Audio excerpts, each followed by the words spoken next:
In my pursuit to go, yeah, for new levels I reach.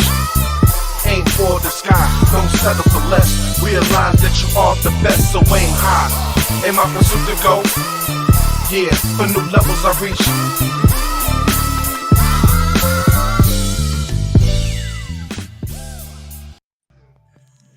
Y'all know what it is. Welcome to episode number 293.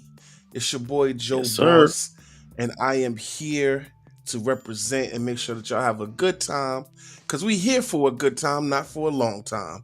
Listen, I got my man, my DJ, half man, half amazing, DJ Lost and Found. What's good, brother? How are you? I'm chilling, bro. How you, bro? I'm good. I'm chilling, man. I'm hype. I'm ready to go. You know what I Yeah, mean? this is a good one. I like this one. I like this. Yeah. I'm ready to go. I feel like I'm on 12. Like most people get up to 10. Right now I'm Right. on 12. On 12. I got you. I got you. You know, but I'm not a cop though, so maybe I'm not on Oh, 12. I'm on like 11 and a half. stop now. Stop now. We're gonna talk too much about police already. Stop now. Listen, I hear you. I ain't got no problem with good cops. It's the bad ones. You know what I mean? But anyway, we got our guest for this evening, for this morning, for this afternoon, whenever you catch the broadcast of this show. The Cultivating Lives CEO, or should I say CEO, LaShawn Lukes. How you doing, sis? How are you? I'm great. Thank you for having me. Just happy to be here.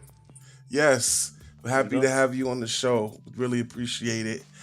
So let's jump right into it, LaShawn. First off, Cultivating Lives, right?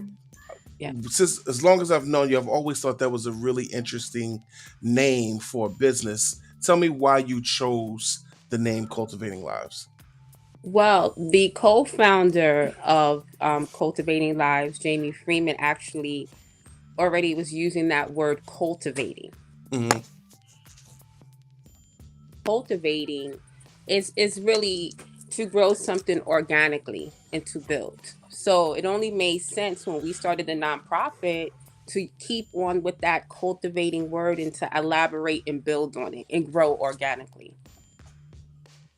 So it's kind of just happened. Made sense. Yeah, absolutely, absolutely. Now, so it's Jamie.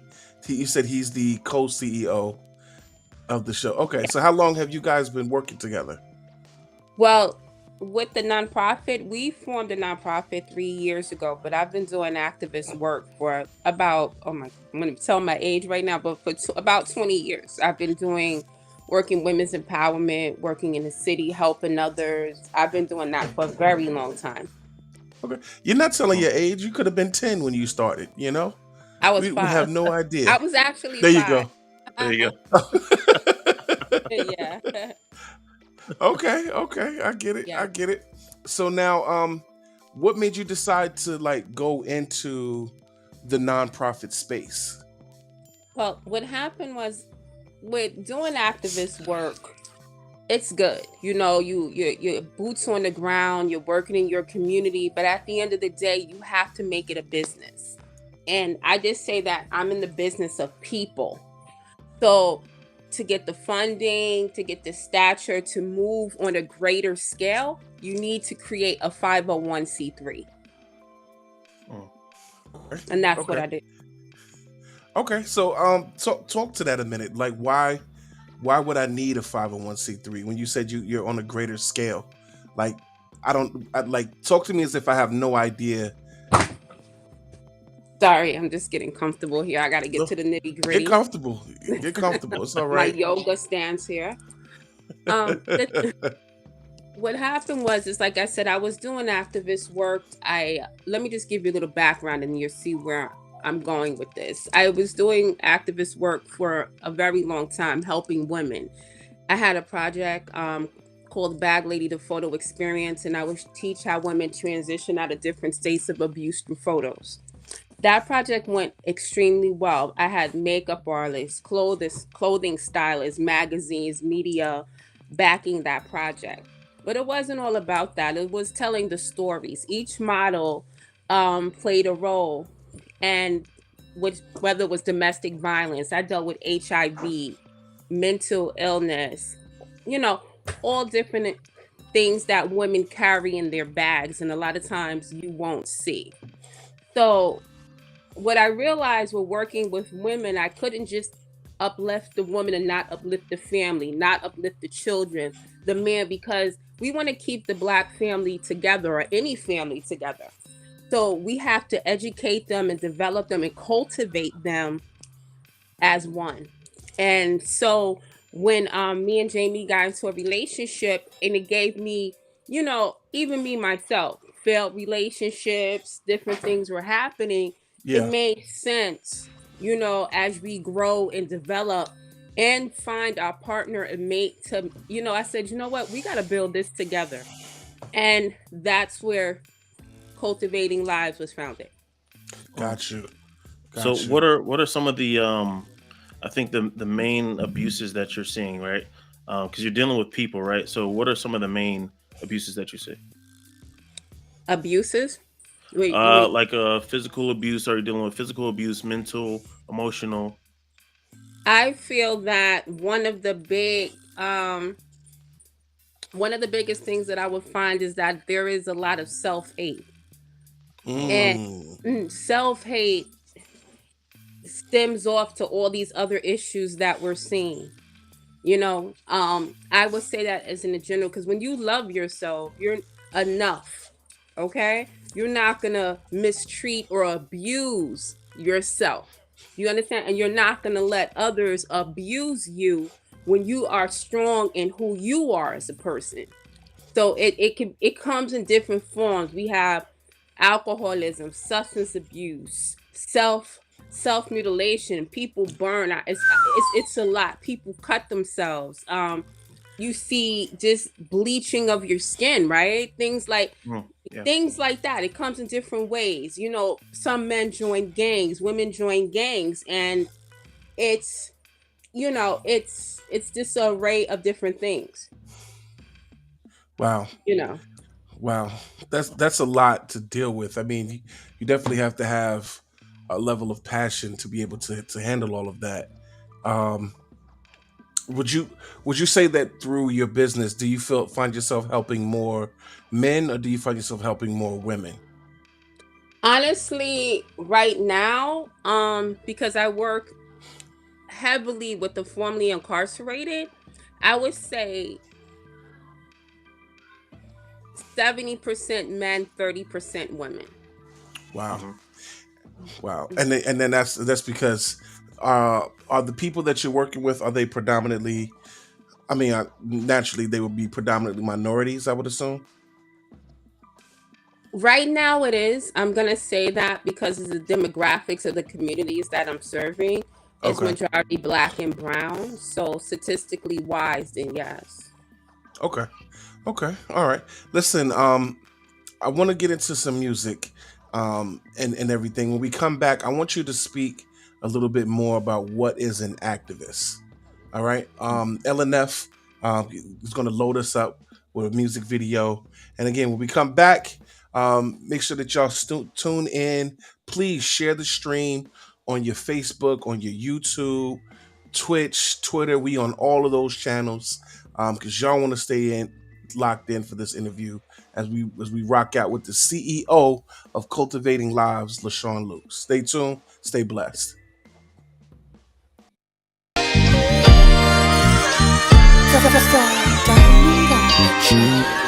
Yeah. Let me talk some for a minute. First the fat boys break up. Now every day I wake up, the cereal in a stereo. Pick my tape up, blasting the Rakim, rapping Big Daddy Kane. Years change from Big and Puff to Jay and Dame. I wanted to see the fame, wanted to see my name in lights. What I write, shouted out by all the kids who recite my every word like I did with Nas lyrics. Not realizing words I was speaking was all spirit. Y'all hear it. I remember Pac had me feeling violent, anti-social. Big said move in silence. We stopped wearing jerseys. Jay told us to grow up and first started smoking when Dre told us to roll up. Snoop told me Jim with the juice, what I should pull up. It's no bluff, I live what they spoke. Right or wrong, to them it was just a song. To me it was doing harm, it was what I was standing on. Until my innocence was gone, huh? I used to wanna sign with The Rock until I got a sign from The Rock and that stopped. I used to hustle hard for a meal until I had to turn down a deal. Now that's real. I used to want the money and fame until I found out it's a game and that changed. I used to. Thank God I don't do the things I used to. I ain't saying every choice that I made was cause of music. I'm just saying some decisions I made, it helped me choose it. Moving to every word, not dancing but trying to live it. If you think you ain't influenced by music, then you don't get it. The alphabet, it was written with melody. Can't forget it, you thought that movie you watched and acted moved you, it didn't. The soundtrack is what lifted your spirits or brought you down. Tears that you cried came from feeling created sound. Now, what do we do with this? How can the music lift instead of cause destruction? How can we use the gift that's God-given? All prisons filled with potential was simple. We gotta change the mental, from parental to influential. Accountability at the root in every branch. Don't chop it down but build a tree. Ability starts with a seed. Stability is what we need. Reality ain't what we see. This music leaving casualties. Let's set them free. I used to wanna sign with The Rock until I got a sign from The Rock and that stopped. I used to hustle hard for a meal until I had to turn down a deal. Now that's real. I used to want the money and fame until I found out it's a game and that changed. I used to. Thank God I don't do the things I used to. Hip hop has a negative, overwhelmingly negative impact on young people, especially young black people, young black males in particular. The reason that it has an especially negative impact on young black males is that these hip hop artists are predominantly black. They're predominantly black males, and so these individuals, these young people, are most likely to personally identify with them. And so the fast life that these rappers talk about a lot of times becomes a fantasy for these young people. And then when it becomes a fantasy, it turns into a reality. And then the fast life in reality, when you really do live it, a lot of times often means a fast death.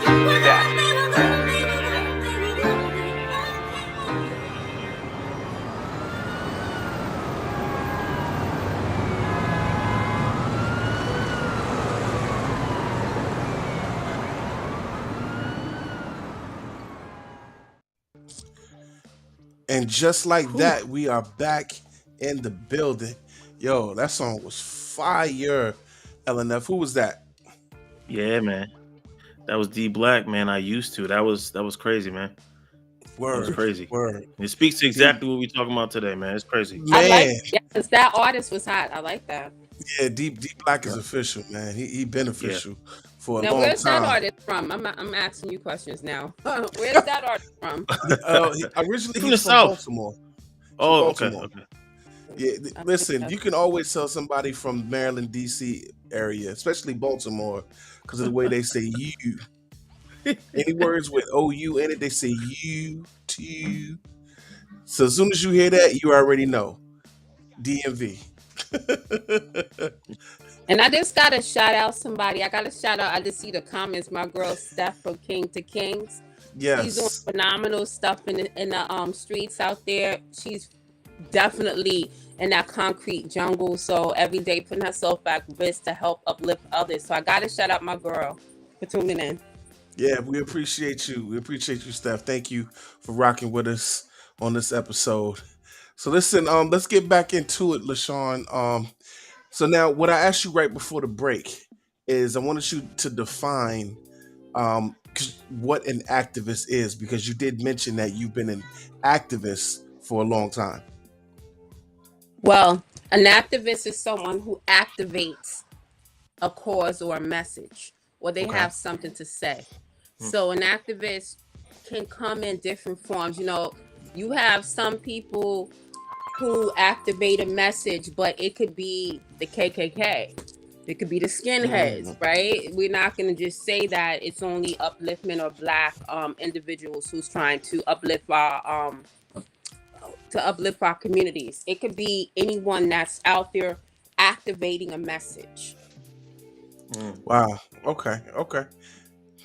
You So- look like you wanted to say something, LaShawn. I mean, LNF.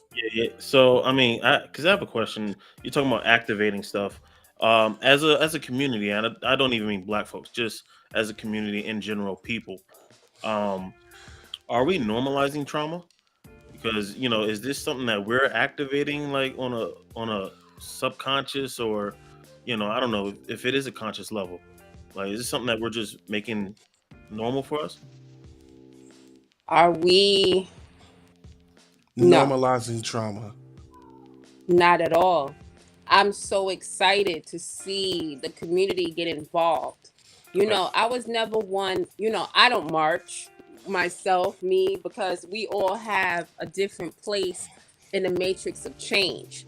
Some people have to be out there marching, yelling, chanting. That's needed. Some people have to be in the boardroom. Some people have to change policy and laws. We will never normalize the destruction of our people. It's nothing normal about that. Right. Right.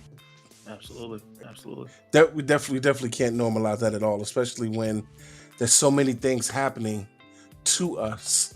And it's like, at some point, when are we going to come together and make this really work for us? It's difficult. It is difficult to see it. Now, what do you think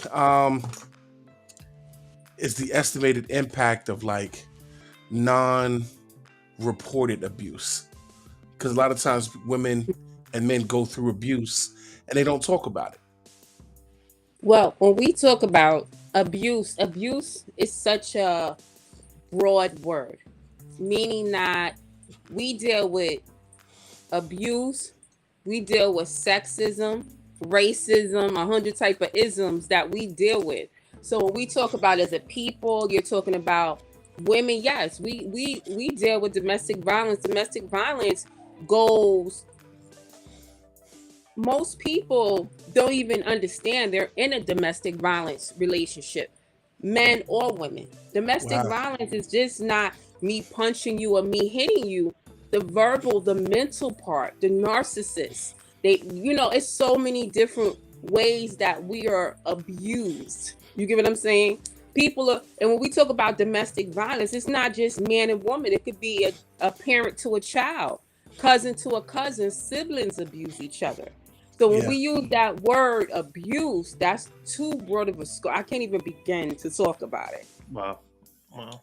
Wow. I can see this definitely touches you in the right in the heart. And like you said, there's so many different types of abuse.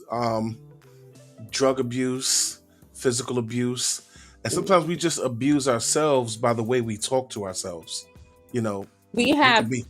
the I just was with a group of children and bullying, you know, Mm, um misrepresented anger to another individual in general. When we talk about abuse, a lot of the abuse we do is to ourselves. mm, Because as I said in the beginning, so when we say abuse, it's a learned behavior sometimes. You get what I'm saying? You yeah. have two, three generations of the same thing. That family, you be like, Dad, that whole family, they drinking, the whole family, or the whole family use drugs, and because that's when they normalize the behavior due to a lack of education. They don't know no better because that's what's all around you. Yeah. Wow. Yeah. I remember I saw something recently where they were talking about how we, because of what we had to go through during the times of slavery, that we tend to downplay ourselves out of culture. Because, for example, if LaShawn, you have kids, I have kids, LNF has kids, right? If a child was exceptional in any way, they knew that he was valuable to be sold. So what they would do is, if a child excelled in athletics, out of protection, the mother would always say, "Oh, he's really bad at this, or he's really bad at that," as a protection method to keep the family together. But because we did it so much during that time, we still do it to this day. So when our children um, are exceptional at something, for example, I would say like, LaShawn, your son is really excellent at XYZ. Sometimes mothers or fathers will be like, "Oh, he get on my nerves. He don't do such and such and such." Like, they downplay it. and it's like we don't speak life into our children as we should. Do you find yourself coming across situations like that in your line of work? Well, I'm it's you hit on two different topics a little bit. So Okay. let's just go back to the systemic racism and different things. If we want to go back to the 1800s, to the Willie Lynch, because I'm very like I know my history, right? So with the Willie Lynch letter, it was by design. He created a design for the slave masters to keep the slaves under control. Okay. Mm, So hmm they hmm wanted the biggest, strongest Negro, right? They used him as an example to break the others. They did not want us to read because then we'll be educated enough to know this is not right. They didn't want us to feel good about our skin or ourselves to keep us oppressed. And then the separatism that you see today, even in women with the light skin, dark skin thing, that was planted. These were seeds that were planted long ago. You mm, know, the light skinned Negro was the one who obviously might have been mixing with the slave master's blood in them. So now mm, here's the lighter skinned Negro, man or woman, and then you have the others, right, with the darker skin. That's separatism, teaching us to hate ourselves, hate who we are. Guess what? That Negro was better, but they broke us down so much. You understand, by design, over and over and over again. You know, listen, when slavery was over, you had so many slaves that did not understand that they were free, and Mhm. some did not want to leave. Yep. You understand? mm. So when we talk about that and related to what's happening today in society, you see that in housing projects. You see the same thing in lower income communities. The next step after that was what? Let's take the black man out the home, right? Because Yep. that was Yeah. one of the things that they would do back in the 1800s. We're going to take this man out this house. We're going to put a whole bunch of women around him. So now that black man, the strong one, they wanted him to be with a whole bunch of different women because they wanted a whole bunch of strong black men. They was breeding them. So you see the seed was planted long ago and men to be with this woman and that woman and this woman because they knew he ain't gonna be with none of these kids. He's not gonna be with none of these women. Now we can start to break down that black woman in that home. That was the Mm. design. And if you see it worked. You get what I'm saying? You see that today. They just incarcerate him, give him infractions. You see it happening. What was the step after that was slavery? What was they doing? They was lynching us. The next thing, the next phase of that was let me drop liquor stores in our communities. Mhm. Let me put strippers and prostitutes. Let me drop drugs and guns. Ooh, And people, do you see the cycle? This is what we see today. ooh, ooh, So you dropping some bombs right there. Go ahead, what LNF. what are some of the things that you're doing to educate? You know, what I mean, to fight against these things? Because I know you have cultivating lives, cultivating hands. I think I saw that you were starting a school. So how are you combating those things? So now we have cultivated minds too, which is the intellectual property. Okay. And now what happens is that on an everyday basis, we are first educating individuals because we have to let them know this behavior is not right. Mm, And then once we identify what the issue is, just like Alcohol Anonymous, guess what? You got to stand up and say, hey, I'm LaShawn, and what? I'm an alcoholic. You mm, understand? And then once they admit that this behavior is not right, then we can start, and that's a process in itself. That doesn't happen right away. Mhm. Then from there, we can start a strategic plan of how we're gonna cultivate a better life. wow, wow, wow. So listen, before we go into any more, I want to break it up. Let's get into some music real quick. I know y'all feeling the artist that my man DJ Lost and Found is pulling up out the woodworks and getting y'all rocking. Make sure that you subscribe to whatever channel you're listening to us on: Facebook, YouTube, Twitch, or Twitter, because we're gonna be rocking each and every week, making it happen. So listen, y'all know how we do, man. Stay tuned and stay blessed.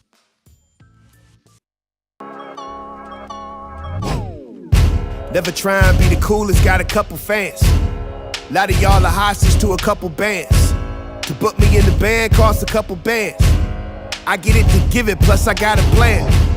It's the time we put in, plus we all got fam. If I gotta explain that, then please put down your hand. Family man, 2 kids and a wife, and grab a dog and lamb. Love God and love people, doing all I can. Looking up to God like, please guide my hand. He grabbed me by, said you asked, I got the plan. Rooftop prophet, speak against evil's a man. And I get down on my knees when I got to stand. Never been too average, never been too static. I've been running plays and games, never been too passive. Saying things on tracks that'll fire off synapses. Recovery said it's too dope, it might just cause relapses. Anyway, play this in NA, success just grasp it. My initials NA, so Legends NA Classic. Kept that name from rapping, that decision wasn't spastic. Anderson my last, Jesus flipped the Nigel backwards. I'm a walking testimony, test me homie, get these facts quick. Destroy you on my Apple Notes, your fan feel me like haptics. Wanna see VA redeemed, peace to no malice. Same on the mic as when off, no need to active. Double-minded, split when they speak, they need chapstick. Say he love God, but he say the things he hates. Why you call me Lord, then negate the things I say. Say I live religious, I just say I'm living great. I'ma run this race, I ain't trying to run in place. I'ma pack these bars up, and each one I make my case. I don't need your call, I go visit fed states, visit inmates. Talking freedom that no one can take. Speak to the fatherless, tell them forgive them anyway. Tell them look at me, I made it out the pain by his grace. Speaking peace to culture, tell her reconcile her ways. She won't listen, but I'ma die saying what God said to say. Never try and be the coolest, got a couple fans. A lot of y'all are hostage to a couple bands. To book me in the band costs a couple bands. I get it to give it, plus I got a plan. It's the time that we put in, plus we all got fam. If I gotta explain that, then please put down your hand. Family man, 2 kids and a wife, and grab a dog and land. Love God and love people, doing all I can. Doing all I can.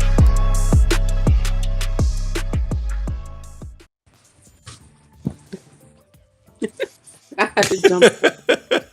I didn't. All right, so I'm cheating. I didn't eat, so I just had to grab something. It's all right. It's all right. This is live, guys. It's live, right? Listen, nobody's complaining. Not at all. Nobody's complaining. You came back right on time, so we're good to go. And she came in there with the Black Panther jump like swoof. You see me, right? Don't bring that up, Joe. Don't bring that up. So LNF is not a fan of Black Panther, of the second edition. The second one, I'm not a fan of the second one. Yeah, But he hasn't even seen it, so I'll see really- it tomorrow. I'll see it tomorrow. You don't have a fire stick? No, no. It's not that he couldn't see it; it's he refused. I chose not to see it. Yes. Question: did you see Woman King? No, I bought it. Yes, I did. Okay. When it came out on, I don't see anything in theaters no more. We going on a tangent. I don't see anything in theaters no more. But I did buy it. You know what I mean? Rather than rent it for $20, I bought it for $20.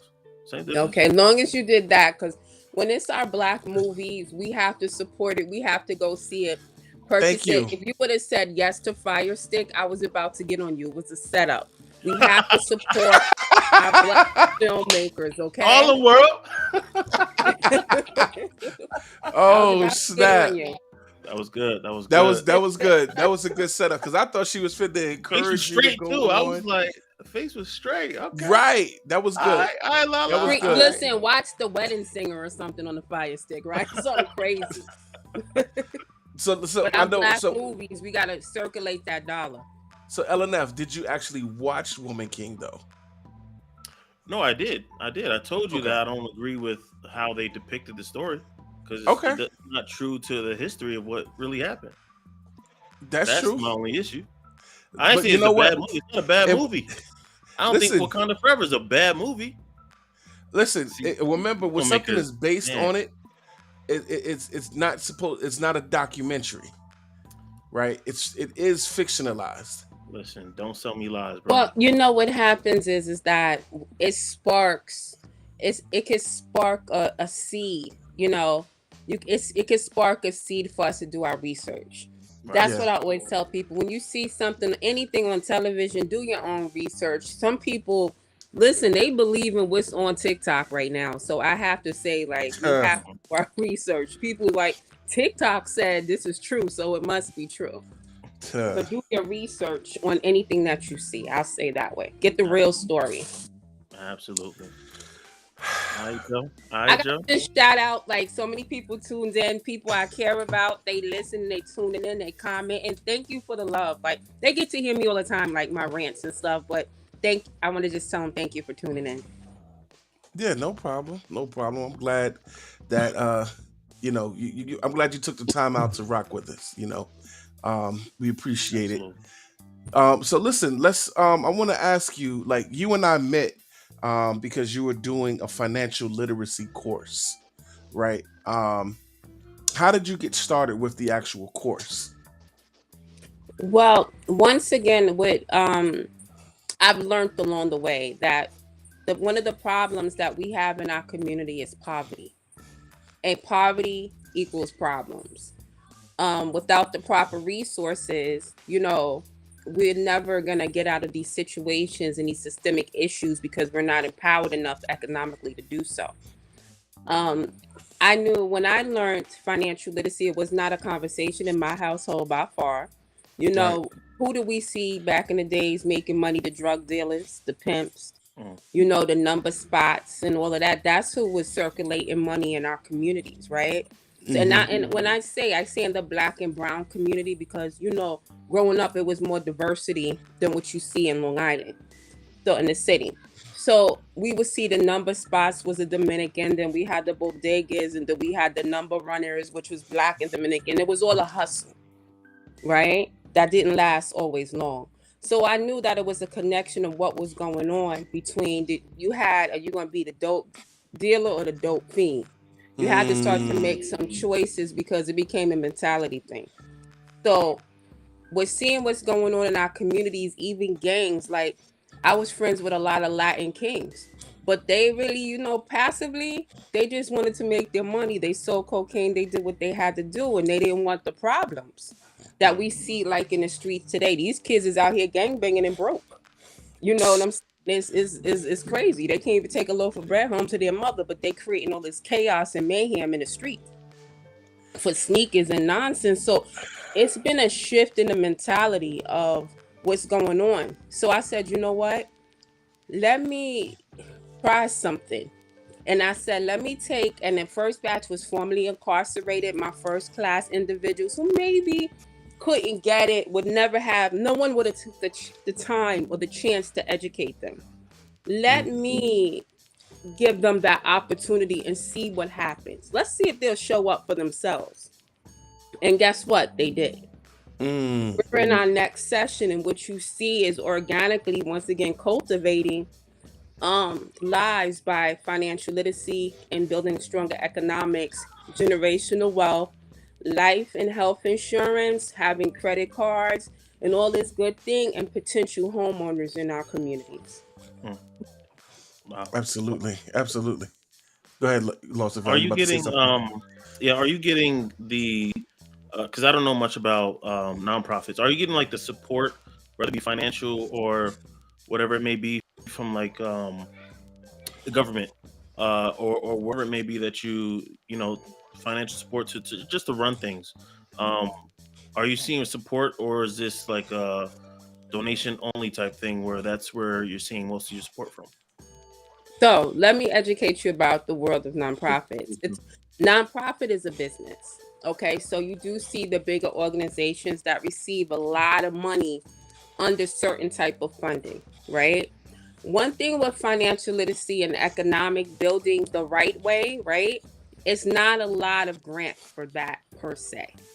It's money. Yes, I applied for them, but intellectual property is something that I'm able to give that's free of charge. So the blessing in this is that a lot of by me educating myself, learning more, I'm like the messenger ant. If people understand the philosophy of the messenger ant, you see one ant in your house and he gets away with food. What happens? Everybody else comes. So you Right. got to kill that one ant, because if not, they're going to all come. So I educate myself, constantly reading, constantly building, and I'm bringing it back to certain communities to create. And I said to someone today, listen, I want to create more of me because eventually I want to take a rest and I want to pass the torch because we have to keep this going. We have to talk about generational wealth, building a legacy, namesakes, right? Even though it's a slave master's name, is ours now. So let it mean something when it's written down on a piece of paper. Wow. Wow. Okay. Wow. Okay. Wow.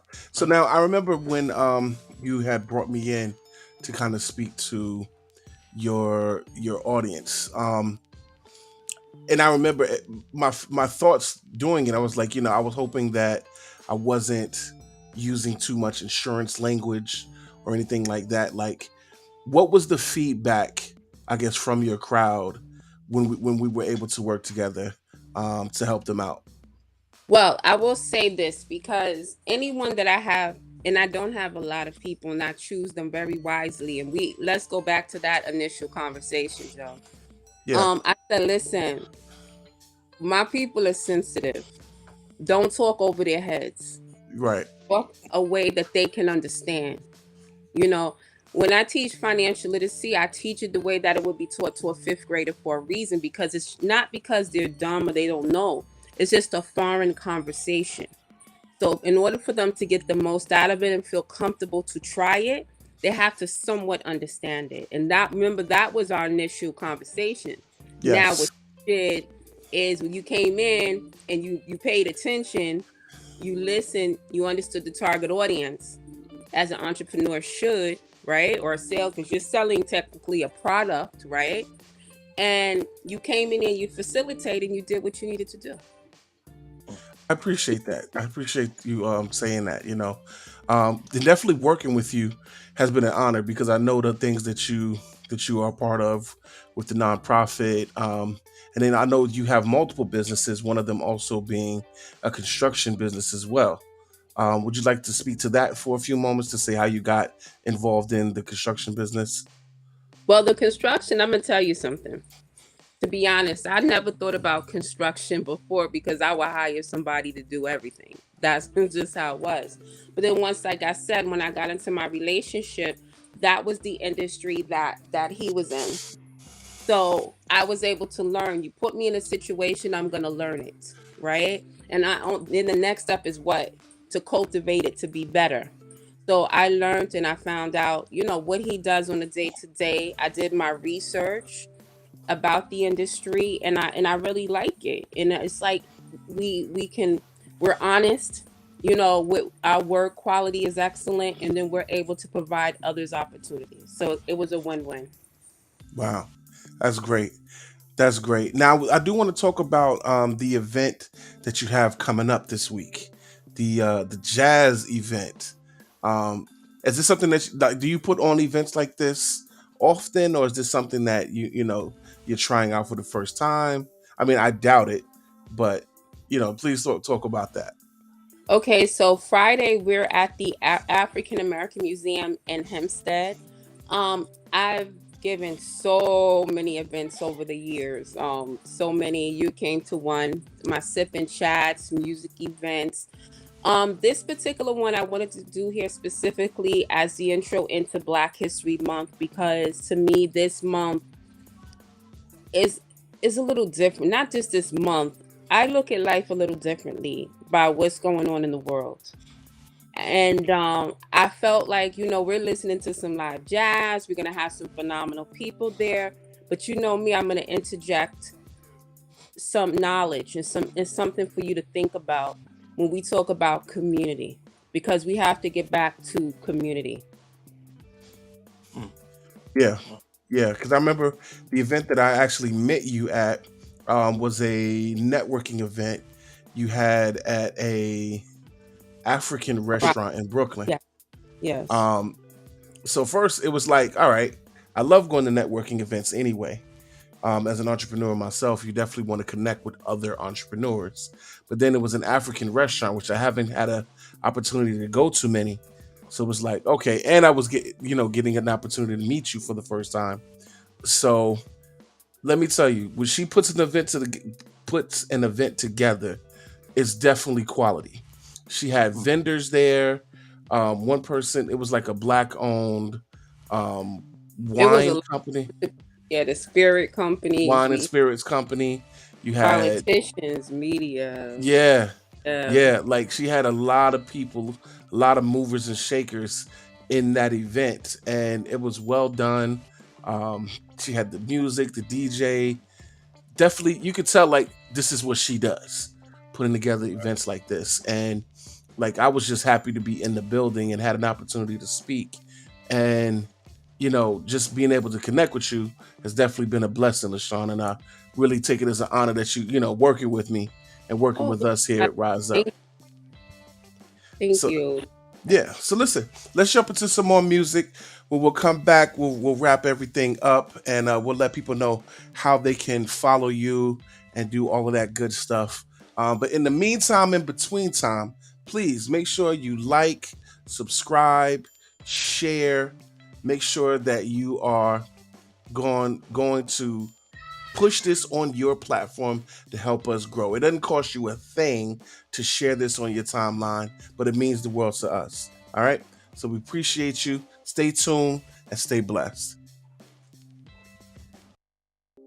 Greetings, family. My name is Joe Scott, and I am the senior financial professional here at the Rise Up Financial Agency, where we make insurance personal by providing an elevated level of support for future-proof living.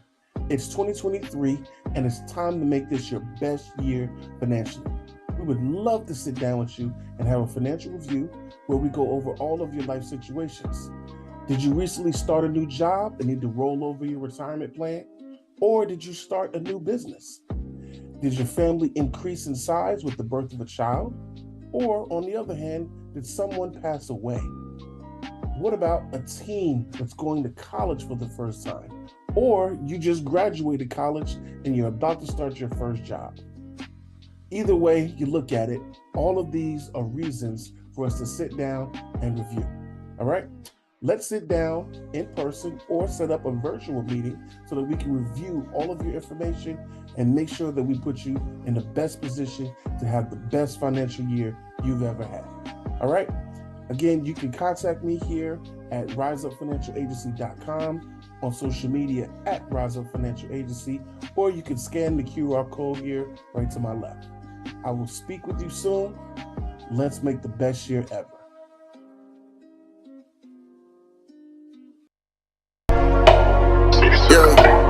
This the type of record that make you feel like you one of the greatest. Like I finally made it. Like my life became everything predicted on paper. I think it's deep, I'm low key, but they keep a note of how we move. Like everything that we do major, but the scale different. Too big for that box that they tried to put us in. They envious of the spot where my right and left foot is in. Ooh, they missed the bulletin. You wasn't there when I had to conquer my obstacles. Pressure heavy when failure just isn't optional. Gotta produce results even when conditions ain't optimal. For every single dollar I gotta go harder. No, I can't falter. Lay my past at the altar, then the game altered. Ooh, man, it gotta be God. When it's overly odd that we so over the odds. Man, I come from a line where making it out is a dream, not a vision. But I did it. I had to pivot, couldn't be stuck inside a system where I'm just another digit. Had to man up, stand up to start handling my business. Oh, yeah, and give God his round of applause. Y'all bear witness of what it's like to rise through a storm. Had to go through something to appreciate life when it's calm. Had to come from nothing to appreciate life when I'm on. Hope you get right when I'm gone, that's why I'm writing my wrongs. I put my life in these songs to help you in life through my songs. Wait, what I write is equity, longevity, knowledge in my verses dispersing for y'all legacy. Y'all better be far ahead of me. Who I was is what I wish y'all never be. I'll be the light so all y'all can better see. The future that's ahead of us is as bright as we let it be. So what we gon' let it be? Yeah, they with the drama, I let it be. You can be everything that you wanna be. Tryna show them something they never seen. We can turn your dreams into reality. They told you that you can't, that's a fallacy. Yeah, crab in the bucket mentality. They wanna put you down cause they'd rather be on top in a place where they hoping that you never reach. The ones closest be the ones that's always at odds with me, that always seem odd to me. You could've beat the odds with me, but unity is something that's just odd to see. Even if my success ain't something that y'all proud to see, I'm proud of me. I'm proud to be motivation for all of my haters. Mission accomplished if y'all seek to be greater. I don't need any favors, ought to be in your favor. You can love us or hate us, my co-sign with the Savior, and that's word to the Maker. Oh God.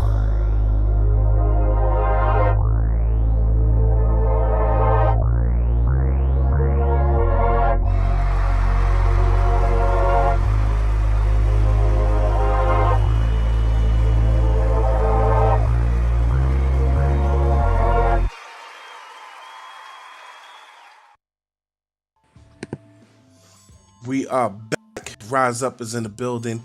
Make sure you follow us on all social media at Rise Up Worldwide. Real simple, but this is the best way to connect with us.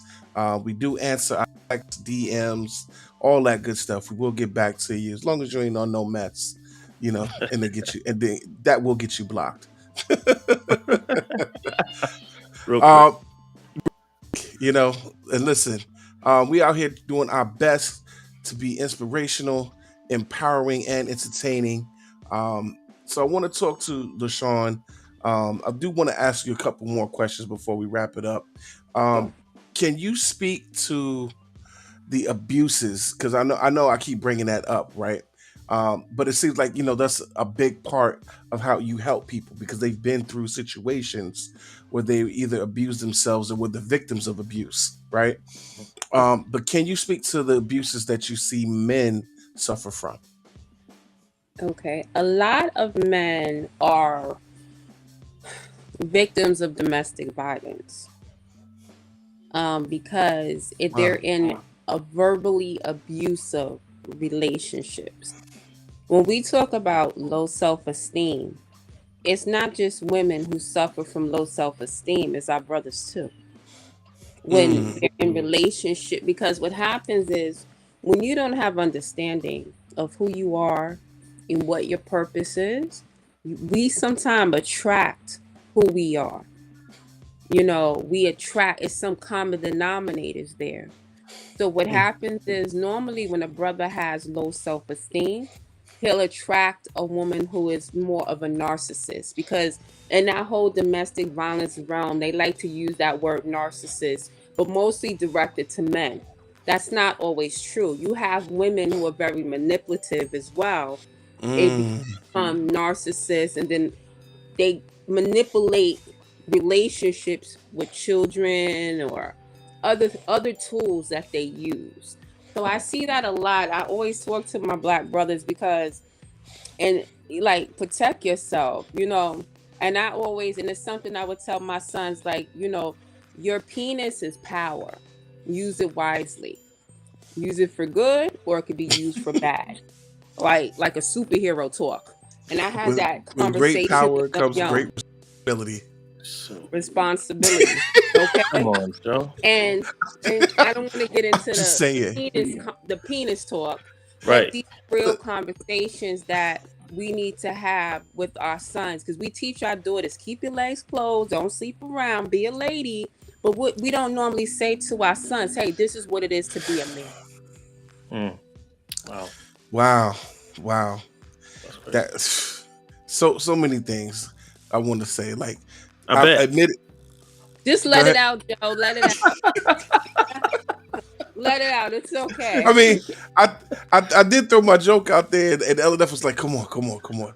See, Yo, it was in my head too, but I was like, nah. because I mean, you threw it out there, so I'm just, listen. We talk about superheroes, right? With great power comes a great responsibility, right? So if you have power, be careful. Use it wisely. Use it. Use it wisely. We're joking, but it's real. We're just making a PG-13 version of it, but facts. It's real. Exactly. So, now, I'm being an activist. How did I remember we spoke about this offline earlier, but I want you to talk about how it affected you to hear about Tyree Nichols and this situation in Tennessee. Oh man, I made a post about it, and it hurts me. It hurts me for many reasons, and it mostly hurts me as a mother of son. I remember, and I shared this with you earlier, and I talked about it a little bit on social media on my Instagram page about the lessons that we would tell our sons when they would go outside. My oldest son would be 29 in August. And for 29 years, I carried this feeling of what if my son does not come home every time they walk out the door. I used to say, if the police stop you driving, put your hands on the steering wheel. I said this 10 years ago. Now, when you see the police sirens, cut on record. It's different. It's just a different message that I'll have to say to my grandson, to other young black and brown boys, that is different for us out there. It's guess what? It used to be like drive into a lighted area, right? Now it's drive to where there's a lot of people because we Right. need witnesses. Just Right. keep driving, drive to the police station. Hopefully they don't start shooting your car. So it hurts me when I hear a grown man cry for his mother. Mm. That part there, I think to most women that are mothers of sons, it just hit us differently. Yeah. To hear that, we hear this with so many of our black men when they being beat. You understand? It makes me think about the lynchings. When they lynched and before our necks cracked on that tree, we cried, we prayed to God. And so many, I remember I was watching a piece it had to be 20 years ago when they hung a man and before his neck cracked, he cried for his mother. So when I see things like that, it hurts me. I'm scared for our men. I'm scared for you guys because you just don't know. Mm.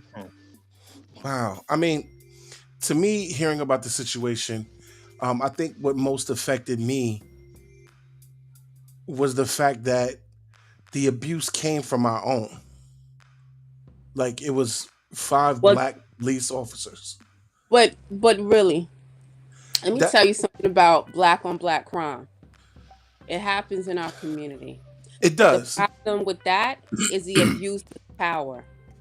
Right. You understand that abuse Yeah. of power? The reason why you felt you needed to do this over a woman, but when we talk about Adam and Eve, we understand how that happens, right? And the control that a woman can have over a man's mind. So when we talk about the mental, I see some mental things going on there. You understand what I'm saying? When we look at it deeper, we're like, wow, it's just over a girl, but it had to be some mental instability there for him to make that action, and then you involve others. But I don't take the other guys I don't think of them anymore because to me you're an idiot. For Mm. just going along with what is not right. It's two parts in that video that bothered me when I seen one of them kick him and then he stumbled back. Right. You understand what I'm saying? And then there was one that went, I think he hit him with, I don't know what he hit him with or whatever, but come on. What was on your mind? So, I believe in situations like that, they should be tried any way anyone else is. But I also realize too, when it's black on black crime, they sure could convict a whole lot faster. A whole lot faster. So that's They, another side of it too. yeah, that part, but that part got under my skin too because we've seen crimes like this before where it goes months and months before anybody's charged, fired, They anything. hide it, they cover it up. Right. But when People lose it their became to job. us, when they seen that it was us hurting us, oh, we're gonna make an example out of them quickly. You see the pictures all over the place, and Right. they didn't investigate nothing. They didn't look into nothing.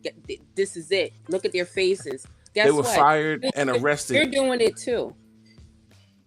Listen, man, they arrested them, they fired them and arrested them like what within the same 24, 48 hour period. Mm-hmm. Like no hesitation. But I remember we had to do whole protests and whole demonstrations when they ran up in Breonna Taylor's house and shot up the house. George Floyd, okay? They was George Floyd, before they even charged somebody, which that was on camera so too. so many cases. And what about all the cases that don't make the news? That don't make the news. Right. Exactly. Right. Exactly.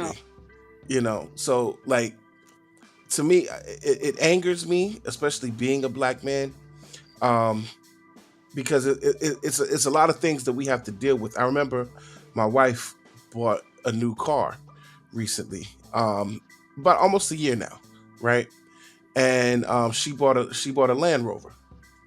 Now, for the first, I want to say 3 months, 4 months, I wouldn't hardly drive that car because I didn't want to get pulled over and end up like Tyree Nichols.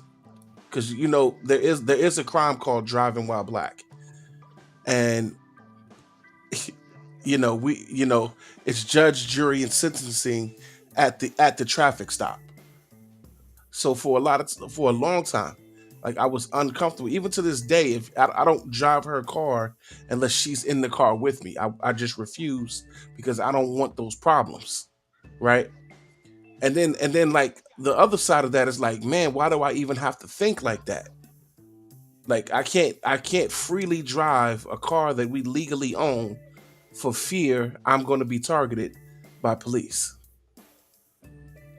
If you notice, a common denominator in a lot of the police brutality cases that people aren't really guilty of a crime. You know, it's this people placing, people and place thing. A lot of times they just driving with their families in the car. They sleeping in their beds. They're jogging. Think about this right now. They're going through a stop sign. It's really not an illegal activity, but when it's other crimes in our community, they can't seem to solve them. Mm, mm. And on that note, listen, I want to let people know how that they can contact you, LaShawn. And I also want to make sure that we're able to get some people to show up to your event this coming Friday at the African Oh, they can American hear Museum. more.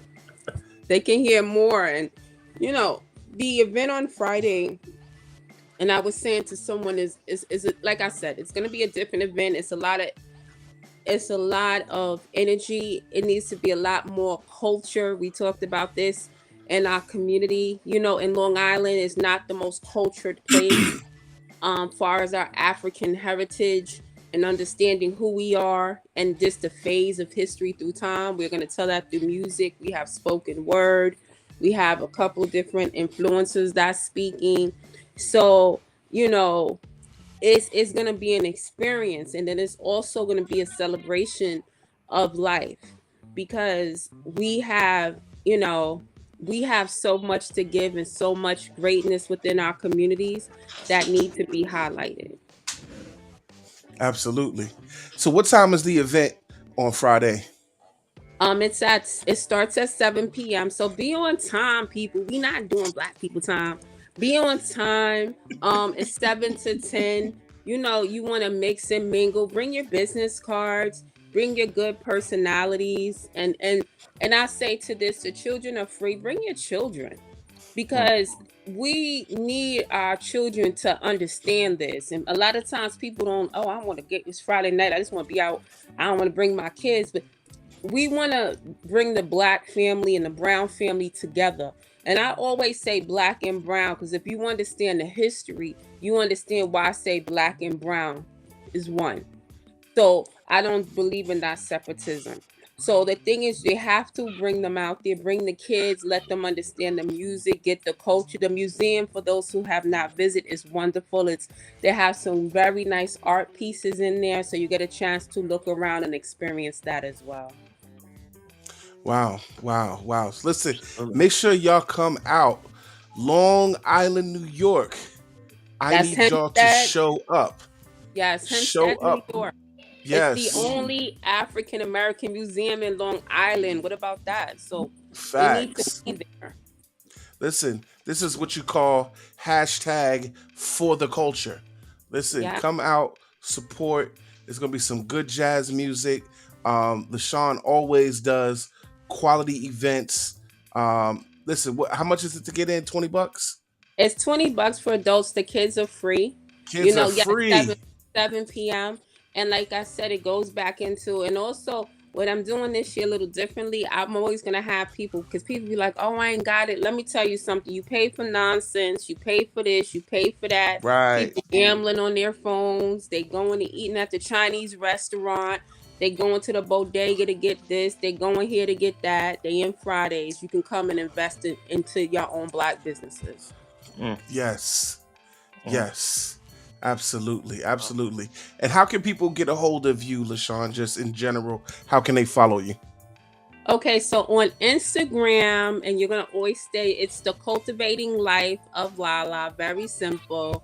Go under the cultivating, because you'll still see the life of Lala, and that'll show you a lot when I was in the entertainment industry. So I leave it up just so people can still see who I am a little bit.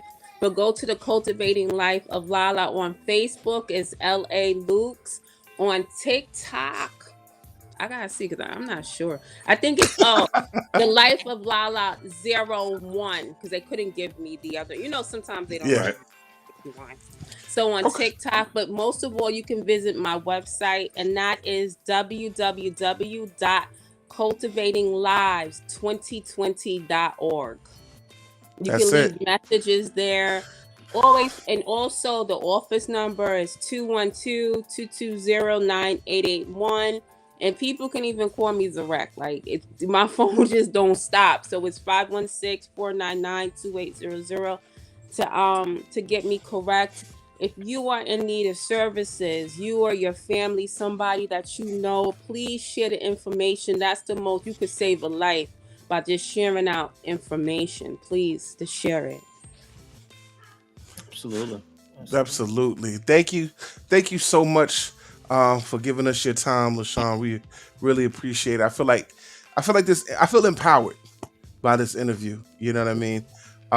Just to get a better understanding of what it is you do, the services that you provide with your multiple businesses, and just really getting the heart for where you're coming from and why you do what you do. So thank you.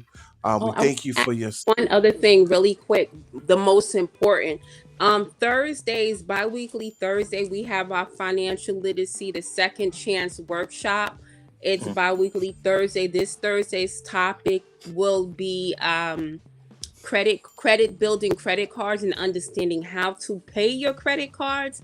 So those who are in fear of becoming in debt, I suggest that you make your way over to the Hempstead office. It's 2 hours. It's FREE, so you'll be silly not to help yourself. And then we also, I don't have it in front of me, Joe, when you will be with us. I think it's March, the first, is it the first Thursday in March, right? I believe so. Yeah. You'll be there for the insurance component. And listen, we didn't even tap on the importance of life insurance. We didn't even talk about that, because that's another dear. And I'm just gonna say this before I go, that I don't want to see another GoFundMe in 2023. Right. Okay, that's I Listen. don't want to see that. People screaming and scrambling when death is gonna happen. That's inevitable. Yes. So be prepared. Okay. Yes. We didn't even tap on that, because that's good information. Listen, keep rocking with us. We're gonna get into it. Quick, because I'm just it's late, but I just had to tap on that, because and like she said, the need it. financial literacy is FREE, financial literacy. Oh, Yes, and it's it free. don't So, flow like the other song I'm thinking All right, of. Boosie. Come on, Boosie. but like I said, you wanna empower yourselves. One of the main things with empowering yourselves is going out and getting the information that's there. Also, with life insurance, just understand they have so many different policies. People think I'm aging out, I'm sick, I'm this, I'm that. Guess what? Get it for your kids, get it for your family. You have to get these are tools. These are tools to combat poverty. And if you come to our classes, we'll explain to you about the great word that we love, and it's called flip. We're going to teach them how to flip some stuff. We will speak your language, so that way you can have these tools. Extremely important. That's it. Listen, y'all, make sure that y'all rock with us. Listen, the show is going to continue. We here for another hour. Thank you, LaShawn, for rocking with us. We appreciate Thank everything you. My you do in phone the is going community. crazy, guys. So I'm gonna get to y'all now. If not tonight, tomorrow, because my phone's been all For the sure, whole. for sure, Like, for sure. And LNF is going to lead us to some couple music videos as we go into the second hour. So make sure y'all stay rocking with us, man. Stay tuned and stay blessed. Good night.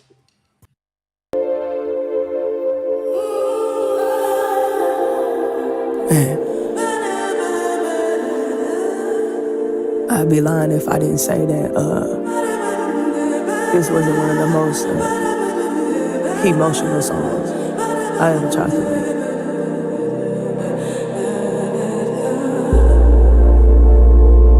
Yeah. Yeah.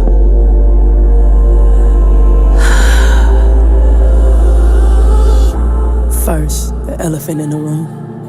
I know you think you want to know the truth. You don't. You just believed in the thing, so you gleamed to the light that it seemed like it beamed, and it did, but I refused to lay with impatience. I'd rather blossom in the shade, so I ain't trying to mumble up some words that'll muddy up God's work. Hence, face is worth saving, or what save is worth facing. I'm maturing slowly, lowly. Hope the part of happy when he mold me. Low-key, Corey held us down like a goalie. He would catch the shade while I was the one in Oakley's. His posture, his placement, his pace, his patience. Hey, I ain't worried about no cadence. This man could've really left me vacant. I ain't turned my back, I just faced him. Yeah, man. Hey, I ain't turned my back, I just faced him. And I get that, y'all might want more than that, but I'm not finna get in the way of nothing that my God might be doing. Performing, dangerous drug. Conforming, aka I want love, and I wish I had that truth when I needed it. I wish I knew my worth and then exceeded it. I pray every gift he imparted bring light to the departed, and it free all my people now. All that seeking him and want a piece of him. The body be the answer. If we knew that, we would keep us then. We the seasoning, the salt. MJ, Billie Jean, when we walk, they hit a lean. When we talk, what if no taste is in our mouth? Surely we gon' need that grace when we fall up under that glory. Hope I got more God than I show y'all up in my stories. Pray I got more God than I speak about in my lives. On the real, I plead that every breath I breathe into this content don't sneak up into my conscience and swell up all of my pride and quench the spirit while it's grieving when I rap it. And leave me tone deaf while I'm gassing and I'm capping and I'm tapping, shucking and jiving on these masters. I just be praying that God is my only master, man. Hey, I just be praying that God is my only master. I ain't got no real master plans. I just be praying to God. And from experience, it's so easy, so very easy to look up and be worshiping something that you didn't intend to. Hey, you don't need no valiant invitation. You ain't gotta lead with explanation. You ain't gotta concede to being weak, but if they ever cross your mind, then just send that text, my G. Like, I've been out here swimming in the freight. And if it costs across the homies, then who pays? Cause how to save a life is on replay, and it might interrupt their space, but just send that text. Cause ain't a senior with some sense that'll vindicate being lonely. Not a senior with some sense that won't say that they miss their homies. Not an elder that would ever neglect love if it's shown, and if they do, then the spirit of bitterness in their bones, man. And or rejection. But who am I? In my confession, yeah, I dealt with pride. And on the humble, I'm just trying to get it right. I lost some homies, I'm just trying to save a life.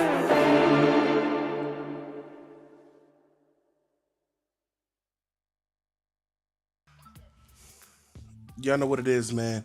Rise Up Worldwide in the building. Listen, if you are just tuning in, you missed a heck of an interview with CEO of Cultivating Lives, LaShawn Lukes. Just very, great. just really, really powerful. Man, Really There's so- informative. I mean, yeah, I learned a super lot about, informative. abuse being, just too large of a overbranching word, right? Where you really got to break it down and talk about the individual issues. You know what I mean? So Yeah, that was really good. Y'all need to check back if y'all didn't get a chance to listen. man, it was just so powerful.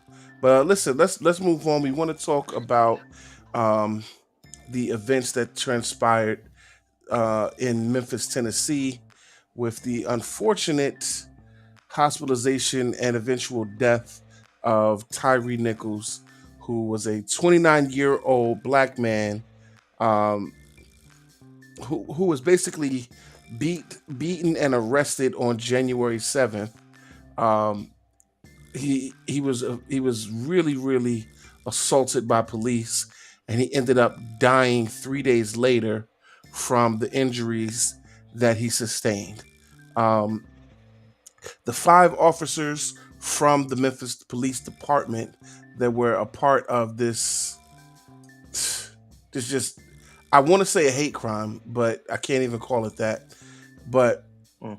from this crime, they're all, unfortunately, all of them were black.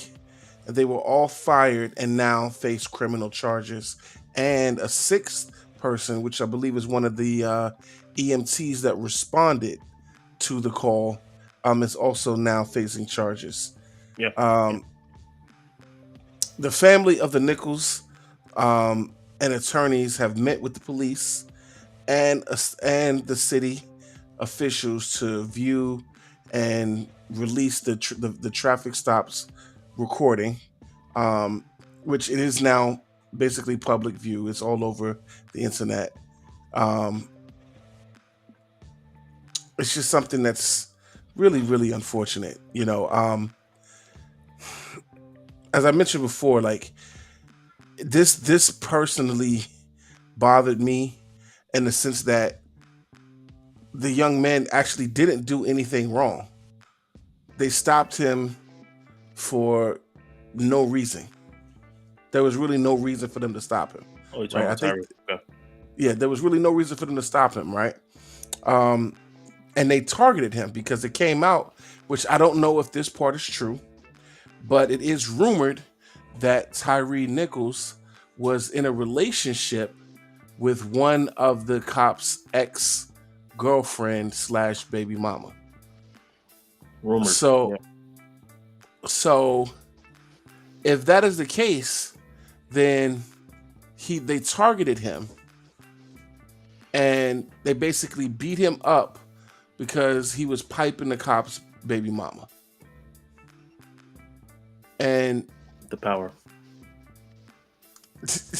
right, it was an abuse of power from the police. It was petty isn't even the word. It's just jealousy. It's evil. It's evil. And then the fact you got 4 other police officers to do it. Now, in general, I don't hate police. The police are necessary part of the community. They're supposed to protect and serve. And when they do their job in the correct way, the community is safer. Unfortunately, though, when the power is abused, the community is not safer. And in fact, it's worse when those in power abuse it because, there isn't, the repercussions aren't the same. If I and 4 of my friends snatched somebody out the car and jumped him, we're all going to jail, no questions, especially if it's on video, right? When it comes to police officers doing it, though, this is the first time such swift action has been taken because all of the police officers involved were black. But when similar situations have happened when the police officers were of a different persuasion, they weren't so quick to arrest, fire, and condemn them. George Floyd was an example. How long did it take them before they actually fired and arrested him? Then at the end of the day, they only charged one person. They made him the scapegoat. When in reality, all the people that were there should have stopped him from what he was doing. LNF, I know I'm going off on a tangent, and this is really emotional for me. But let me know how you feel about this. This is emotional for me as well, man. It's Like when I first heard about it, I was like, man, I know we're gonna have to talk about it, but I don't want to. Another killing via the police.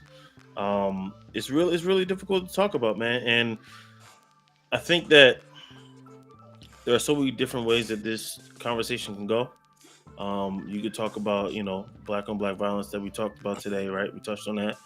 You Mhm. could talk about, the police and reform. You could talk about, just the ills between police and the community. Mhm. Um, so, I mean, I think for me, kind of like to distract from the emotion of seeing the video, it's kind of easy to talk about like numbers and stuff like that and get into like an analytical side. Mhm. Because it's difficult to talk about, man. And there's a lot of emotions. I think there's a lot of sides being taken. You know what I mean? People saying things out the side of their neck.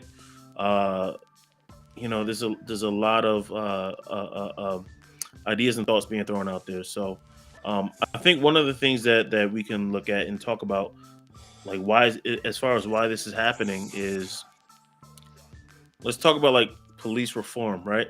That's one of the things that we thought that by calling for that we would see change, right? Mm. And I think that when you look at, and maybe this is just too macro or micro, I should say, of an instance, but when you look at this situation here with the Memphis police, you had all black officers. That was one of the things where we said, "Yo, if we have reform, if we had more black officers, this stuff wouldn't happen." But we're still seeing it even with our Right. own folks. You know what I Right. mean? When we talk about we fought for body cameras, not as body cameras. Now we're seeing the actual footage of this stuff happen. There's still no change. You know what I mean? So, and then even you look at leadership. We talk about leadership being black, and having a person in the room that looks like you, right? The police chief here is a black woman. Um, so now there's still in this there's these issues that are still going on, which lead me to question. And I think we just talked about this 2 weeks ago. You Mhm. know, these systemic issues. How do we really combat them? Because the talk of reform and change that even I thought were some of the answers just don't seem like that they're the answer. So the problem I feel is like we could demand reform all we want, but the problem is we don't have enough of us in power to actually make real change, right? So the flip side of this story is that those 5 black police officers, they did represent our stories, right, and our side of the narrative. Unfortunately, because they abused their power, they're all now gone from the department and now have become a statistic of black men going to jail, right? Um, but losing 5 people from one department that look like us is a huge dent, right? We already don't have enough African American representation in the police force in general, right? And not just in the police force, but in politics. We don't have enough representation in leadership in almost every area. It's usually lacking when it comes to having representation of us, right? And then on the other side of that is the general populace of African Americans are not involved enough with the local government to do anything as well. I remember working in Manhasset, New York, right? When there was a city council meeting, it would be packed out with people from the city who would want to know um, what's going on, Right. what's happening, what businesses are coming into the neighborhood or trying to come to the neighborhood, what type of infrastructure is going on, right? But you don't see that happen the same when it comes to minority communities, right? We don't participate enough. And I'm guilty of it as well. I'm not going to sit here and say that I participate in the meetings, right?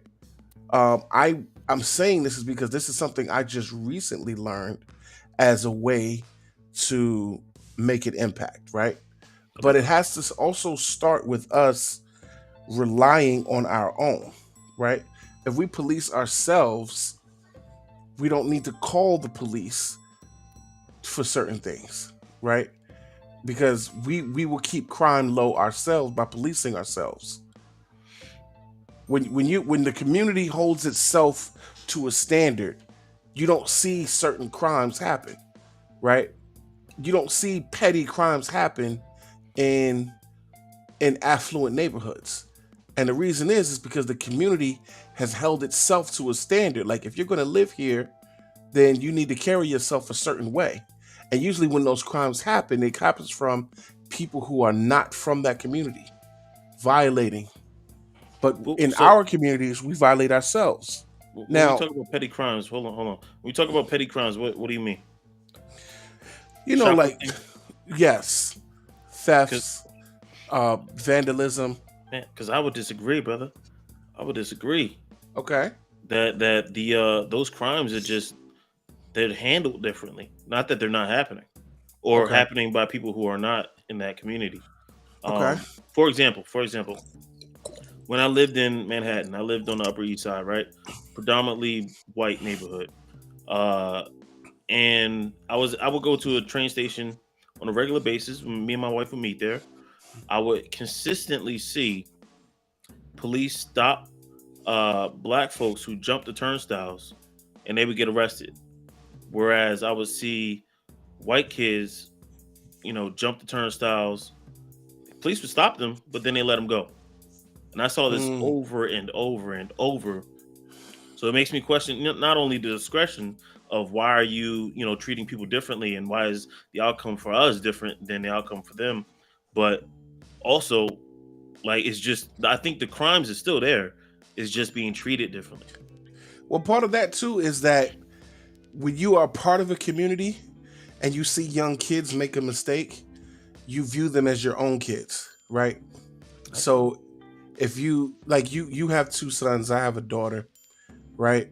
If I saw a young girl making a mistake, that's my daughter's age. I'm not going to view it the same as if I saw a young girl that doesn't look like me. I'm not going to view it with the same level of compassion, because I'm naturally going to be more compassionate to somebody that looks like me. And that's just me being human, right? Whereas, let's be honest, systemic racism causes black people to be looked at as less human. And that's been proven scientifically, statistically. There are 100 things that can show you this is true. So when we're already viewed as less than human, and we're more or less viewed as animals, it's not more or less we're arresting you because we hate you. We're arresting you because we're trying to contain the animals from getting loose. But when it's somebody that looks like me, I'm more compassionate because it's a child making a mistake more than an animal breaking loose, even though it's the same crime. So the view of it is different. I don't know. I don't know if that's the answer. Listen, I can't say that that's Because we just got coverall. 5 dudes beating a black dude who the same color and treated him like an animal, or worse. I believe that was because they targeted him with the fact that, as I said, he was piping the baby moms. But if that's true. We gotta have If sources it's true. for that. If it's true. If I it's saw true. that on Twitter. You know what I mean? I don't know if that's actually even true. You know what I mean? No, we don't. You're absolutely right. We don't know if it's true, but could it be? It could be. I mean, or it could be the stress from the job. You know what I mean? Or one of the reasons why, like, I went to school to become a police officer, to become a cop. I went to school, studied criminal justice. I wanted to become a police officer, but when I saw the lifestyle, when I saw and I heard the stories of the people that come out of the pen and then attack you and come after your family, when I saw the statistics about police officers being alcoholics, having spousal abuse, all of that swayed me, and I was like, you know what? Nah, this ain't for me. This ain't for me. So I'm wondering, is the bigger issue the stressors, and there's not a color thing. I'm wondering, because we're seeing the same stuff. You know what I mean, is it or is it even let's say a mixture of things? Because it's probably not just a couple things, but it's a mixture of things that's causing this. But regardless, like it's wild, man. It is wild. It is wild, man. So listen, let's break it up. Let's get into some music. When we come back, I'm going to get into the invest in yourself tip for the week. And then we're going to continue on to some other topics as well. You know how we do, man. Rise Up Worldwide. Listen, we want to thank you to our new subscribers. I saw that we picked up a few new subscribers from this episode. Thank you. And listen, everybody else, please subscribe, share, like, all that good stuff. Make sure that y'all doing that, man, because listen, the only way that we can grow is if you help us to grow. So we appreciate each and every one of you for what you do. So y'all know how we do, man. Rise Up Worldwide. Stay tuned. Stay blessed. Yeah. Sure. Hey, hoops. Okay. Yeah. Yeah. Rocket, I see you. Hey. Big drip, splash. Tip, splash. Big drip, splash. My God, splash. Dipped in the water, came out with the Holy Ghost. Holy Ghost. Led by the Spirit, come with the overflow. Overflow. Yeah. Big drip, splash. Tip, splash. Big drip, splash. My God, splash. Dipped in the water, came out with the Holy Ghost. Holy Ghost. Led by the Spirit, come with the overflow. Overflow. Led in the wilderness. Fasted 40 days, 40 nights for the innocent. Faith and belief is a privilege that a child of God can experience.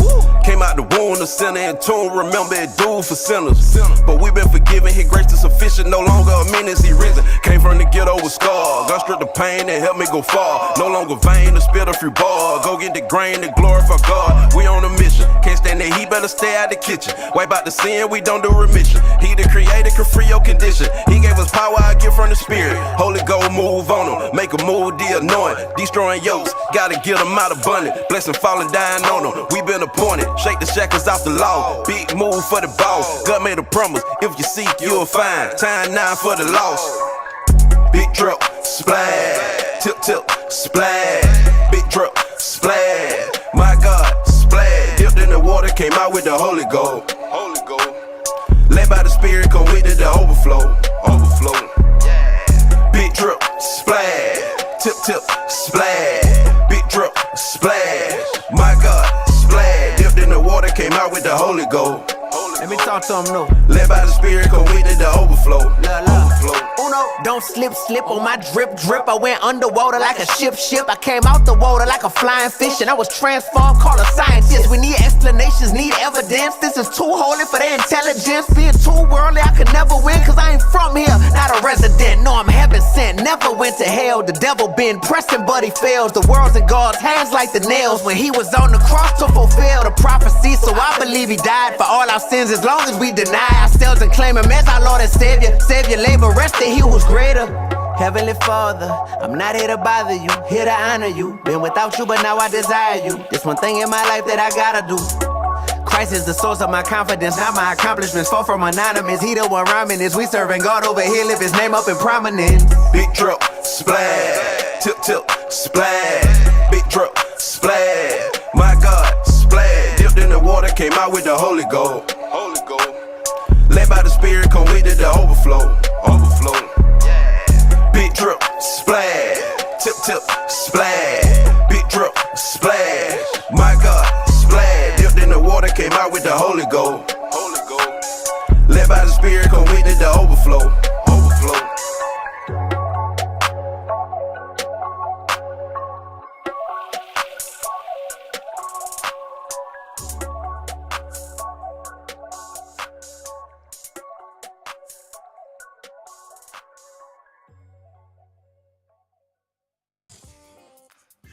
Y'all know what it is, man. Rise Up Worldwide. This is the time of the show where I would bring to you the invest in yourself tip of the week. All right? The invest in yourself tip of the week. And it's real simple. Have multiple businesses. Don't put your eggs in one jar. Have multiple businesses, right? That's my invest in yourself tip. Why is it so simple but yet so difficult? Here's why, and I'm gonna use music artists as an example, right? When you put all your eggs in one basket, you will either win big or you will lose big, right? And there's nothing wrong with it either way, because when you lose, you technically only lose when you stop. Because every time you lose, you're going to learn something, right? And the next time you come back, you'll be stronger and the wiser for it. So why am I talking about having multiple businesses, right? Well, it's simple. It's biblical, right? I'll give you an example. The first area that God gave man was the Garden of Eden, right? And as a sustaining life source, everything on earth needs water, right? God sent 4 rivers to sustain the Garden of Eden. He didn't send one river, he sent 4. And it's in Genesis 2:10-14, right? And the names of those streams are this. They're called the Euphrates, the Tigris, the Gihon, and the Pishon, right? Now, I may not be pronouncing them correctly. Please don't judge me for that. But the point is, there are 4 streams, right? Now, granted, in this day and age, we don't necessarily have to live near streams of water because of technology and ingenuity. We have water basically piped into us from everywhere. We have, running water in our homes, in the buildings we work in. Even in public areas, there's usually some kind of a water fountain. So it's relatively easy for us to get water, right? But when it comes to sustaining ourselves, we need multiple streams of income. All right. So I'm going to use music as an example, right? Everybody's heard of Rihanna, right? Arguably one of the biggest singers in the world, probably only next to Beyonce, right? Artists tend to, when people think of artists, they think that artists should kind of just stay in their lane and either just do music or not. And the truth is, that's not true. Music is a great gateway to open up other streams. And I'll give you an example. So when Rihanna came out, Rihanna was known as a great singer, dancer. She used her skills to promote herself as an artist, right? But through her growth as an artist, she became very popular. She became paid from it. And then she started Savage Fenty. Or if she didn't start it herself, she's definitely a huge owner. I think her stake in Savage Fenty is 30%, right? When I looked it up, Rihanna's wealth is she's a billionaire for sure. She's officially a billionaire, right? Of her being a billionaire, they're estimating, this is according to Forbes, she's worth 1.7, and 1.4 of her 1.7 is from Savage Fenty. Mm-hmm. Huge, right? But Rihanna is known as a singer. But because she set up a second stream, she's now a billionaire. And that's just 2 streams. That's just being an artist and a fashion icon. Right. Right? Who knows what other businesses that she probably has that we may not even be aware of, right? And you would think, well, she could have been a billionaire just off of music, possibly, but unlikely. And I'm gonna give you some numbers, right? People think that people make a lot of money off music. Not anymore, because 1, CDs aren't being sold anymore. Everything's streaming. 2, the only way most artists make money is by touring. So you have to buy tickets to see them in person, right? But when it comes to streaming payouts, now the information that I found is a little dated, but it's still close to accurate. I would imagine it's close to accurate, right? But on the platforms for streaming payouts, one of the number one platforms everybody uses for music is YouTube and Spotify, right? YouTube, obviously, for videos. Spotify is the most popular for Audio. for audio, right? And then after that would be like Apple and Tidal. But in actuality, there's more than that. But I'll just use those as an example, right? Now, knowing that, I looked on Spotify, right? Right now, Rihanna has 69,483,131 monthly listeners, right? That means if everybody listened to her song, one song from Rihanna once a month, she have almost 70 million streams a month, right? Let's just, you know what I mean? Let's just round up and say 70 million monthly streamers, right? So at 70 million, right? That sounds like that's a crazy number. But in reality, what she's getting from streams, not that big. So when it could look at the streaming numbers, YouTube only pays out 0.00069. Nothing, right? They're basically giving you a percent of nothing. Spotify pays out 0.00437. Tidal, which is one of the highest paying ones, 0.0125, one of the highest paid to the artist, but one of the lowest used. So that's kind of oxymoronic. Now, if I was an artist, I'm going to push people to go to Tidal, right? But unfortunately, people have stuck to Spotify. Probably for me, Spotify was the first streaming service that I used outside of Pandora, right? Because Pandora still exists and their payouts are low, 0.00133. So now you're thinking, like, what do these numbers mean? I'm going to give you a real life example of what the numbers mean, right? So typing in Rihanna's exact number, 69,483,131, right? That's her monthly Spotify listeners.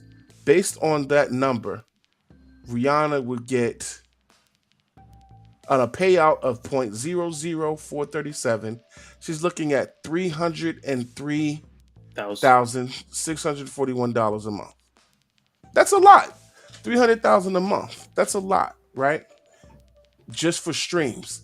But in reality, at the type of money that she makes, being almost a billionaire twice over, that's pocket change, right? That's literally pocket change. Now, again, she's one of the biggest artists in the world, so she's literally a shining star. But let's say you had your average artist that let's say they have 10,000 listeners, right?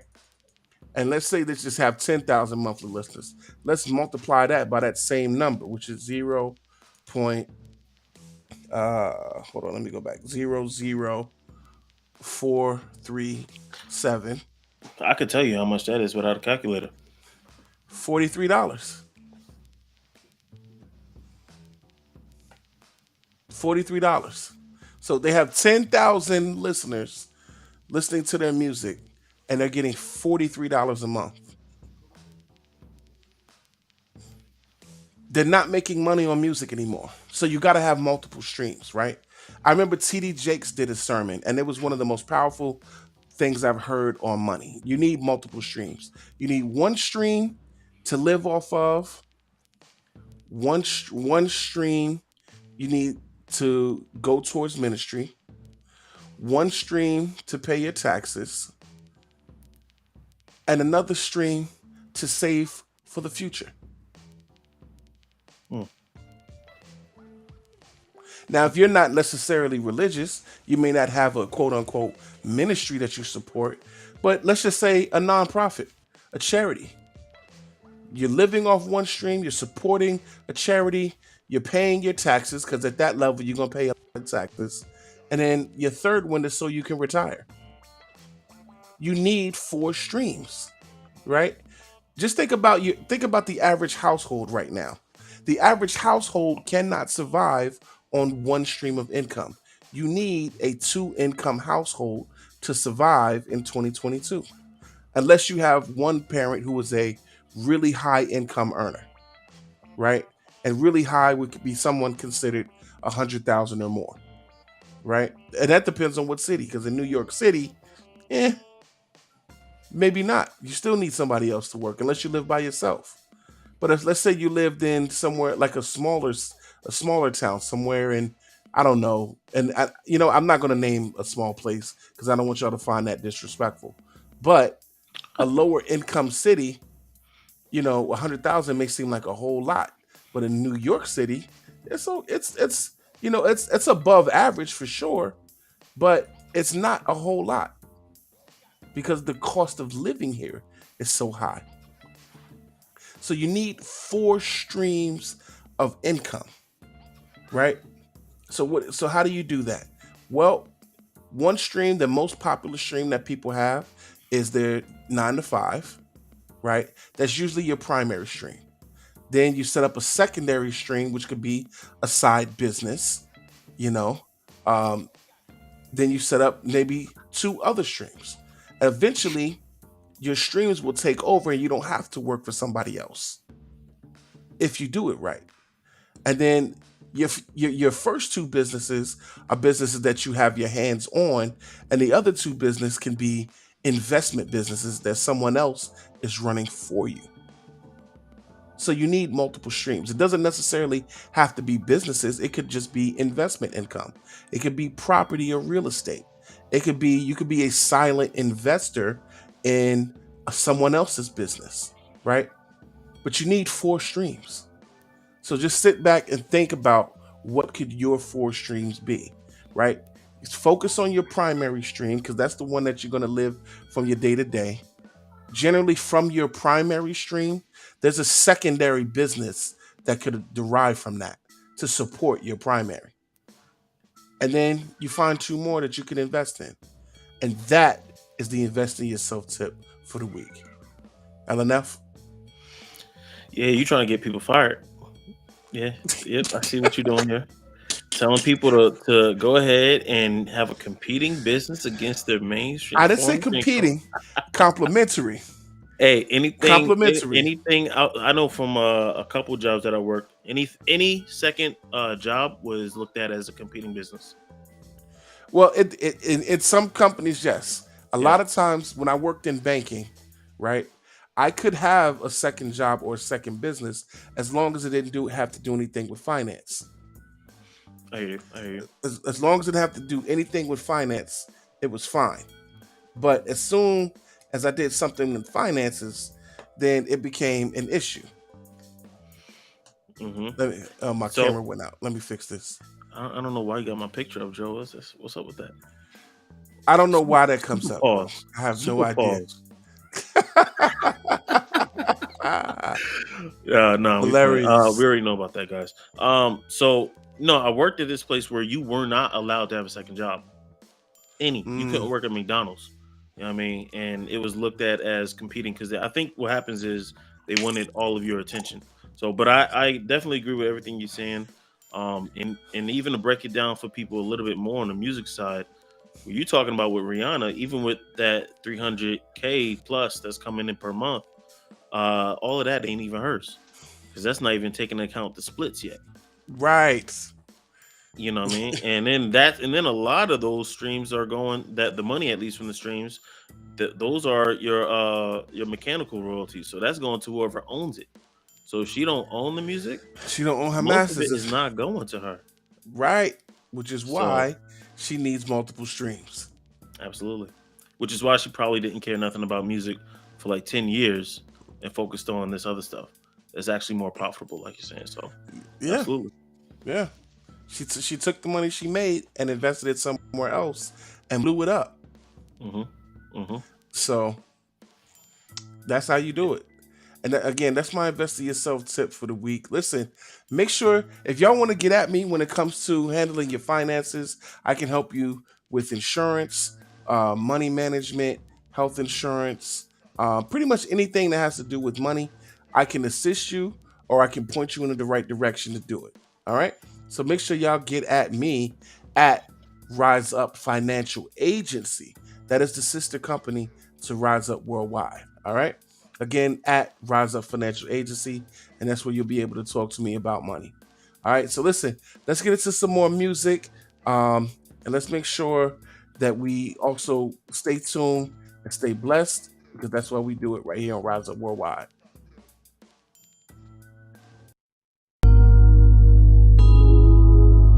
Hold on, what? You made this?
Coming like I said a chew. I'm practically royalty, God got my loyalty. Grant commitment, and I said I do. The flow ice cold like O'Shea.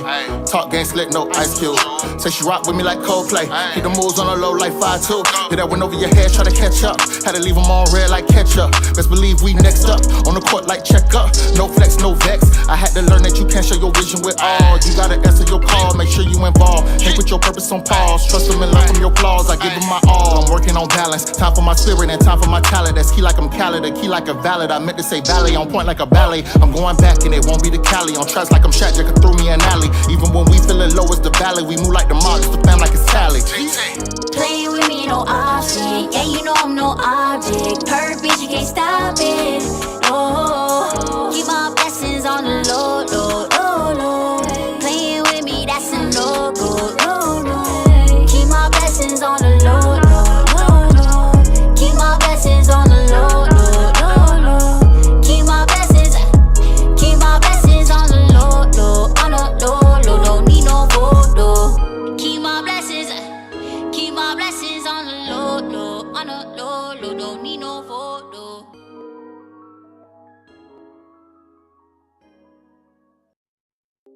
Greetings, family. My name is Joe Scott, and I am the senior financial professional here at the Rise Up Financial Agency, where we make insurance personal by providing an elevated level of support for future-proof living. It's 2023, and it's time to make this your best year financially. We would love to sit down with you and have a financial review where we go over all of your life situations. Did you recently start a new job and need to roll over your retirement plan? Or did you start a new business? Did your family increase in size with the birth of a child? Or on the other hand, did someone pass away? What about a teen that's going to college for the first time? Or you just graduated college and you're about to start your first job? Either way you look at it, All of these are reasons for us to sit down and review. All right? Let's sit down in person or set up a virtual meeting so that we can review all of your information and make sure that we put you in the best position to have the best financial year you've ever had. All right? Again, you can contact me here at riseupfinancialagency.com, on social media at Rise Up Financial Agency, or you can scan the QR code here right to my left. I will speak with you soon. Let's make the best year ever.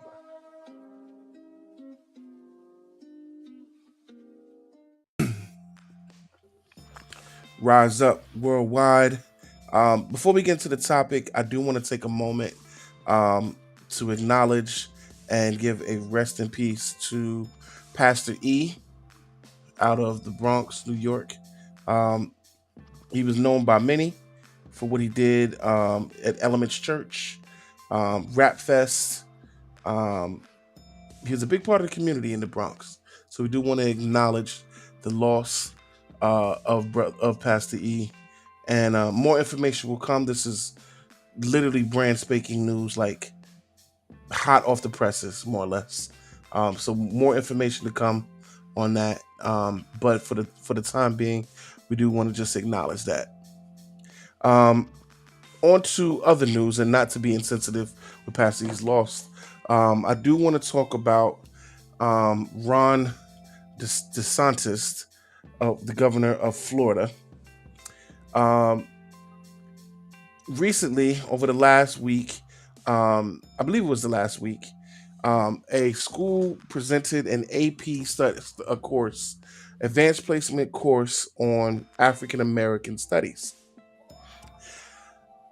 Pretty much African American history, right? And the Florida governor banned it and defended his ban by saying that it's a war on what they call woke ideology, as well as it significantly lacks educational value. Yeah. And historical relevance, I think you said too. Yeah. Right. And he's under quite a bit of backlash. Like, to me,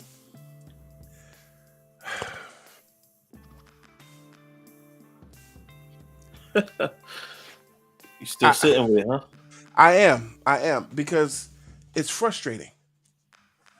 It's frustrating. But I mean, some things he says, I understand where he's coming from, but you can't throw the baby out with the bathwater, right? What was that?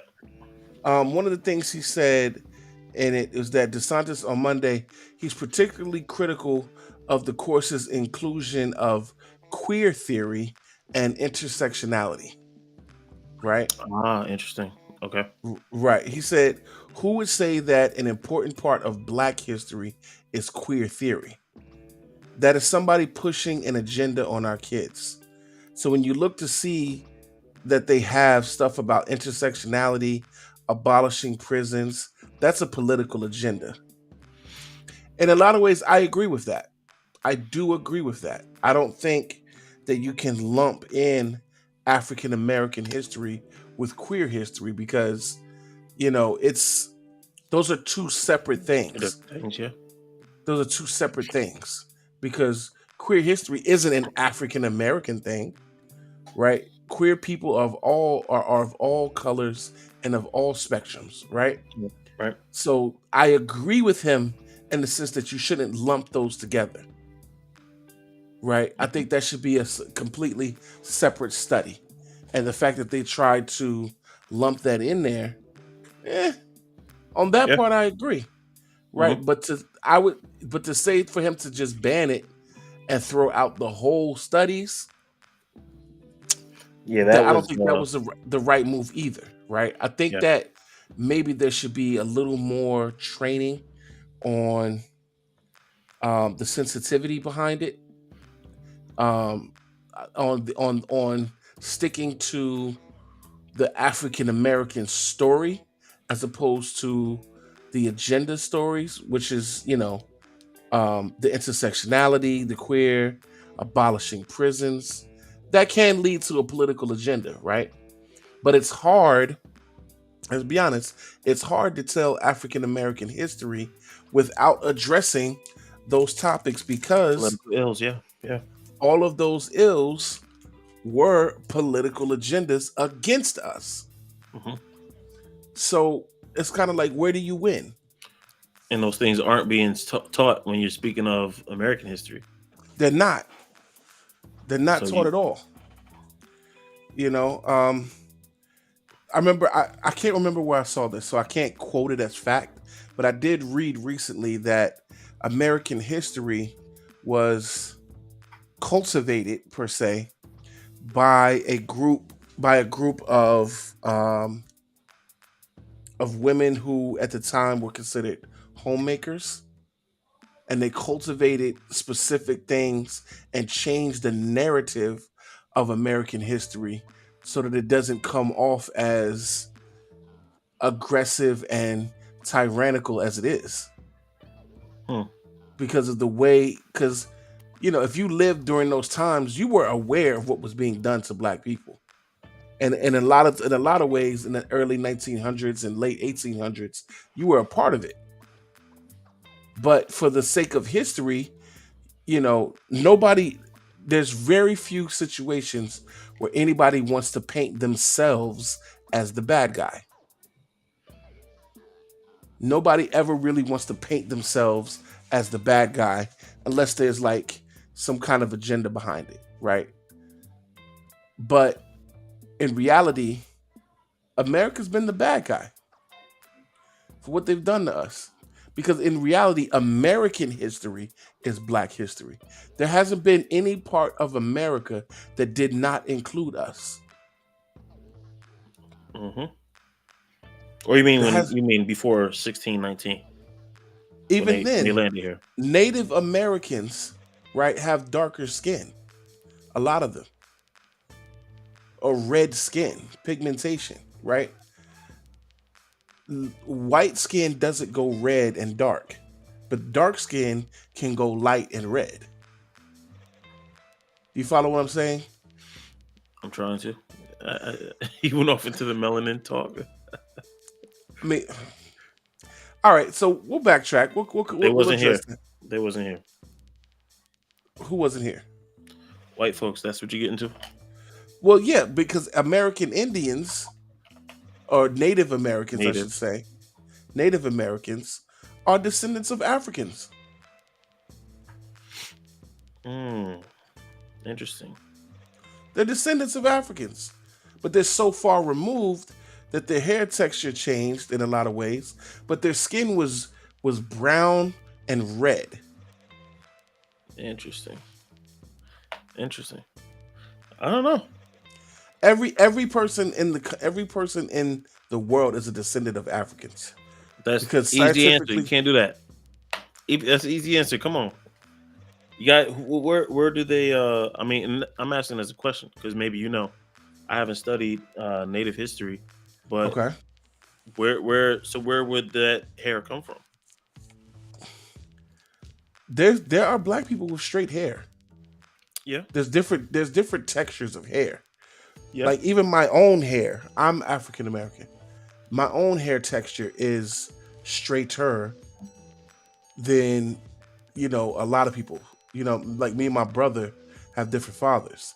My hair is straighter than his. Right? When you have what they call kinky hair, listen, it can be of different textures, right? Yeah, absolutely. So You're if saying you they get- come from a what section, I should say, then, of Africa are you thinking that they come from? Oh, that part I don't know. Okay. Yeah, that's why I was thinking maybe you had a hypothesis as to where Native people come from. Got you. Natives in America. Got- That's what I was getting to. Yeah. Got you.